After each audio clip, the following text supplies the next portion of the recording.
யார் எதிர்த்திருப்பான்னு யார் எதிர்ப்பான்னு உங்களுக்கு தெரியும். நீங்க கலைஞரின் மகள் கனிமொழிக்கே சீட்டு தராதவங்க கம்யூனிஸ்டுக்கு எப்படி கொடுப்பாங்க? உங்களுக்கு பெரிய எங்காவது வேற ஒரு சீட்டு அதிகமா கொடுங்கன்னு பேசுறாங்க.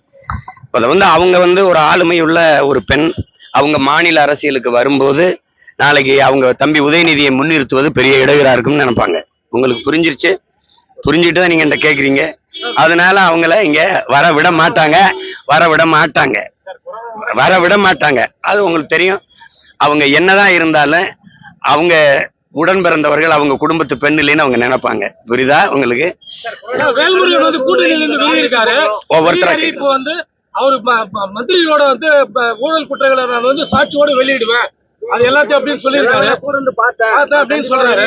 அவரோட இவ்வளவு நாள் கூட இருந்துட்டு இப்ப வெளியே வந்திருக்காரு. அவரோட பேச்சு எப்படி எடுப்படும்? அவரோட அரசியல் இது என்ன மாதிரி இருக்கு முன்னெடுப்பு?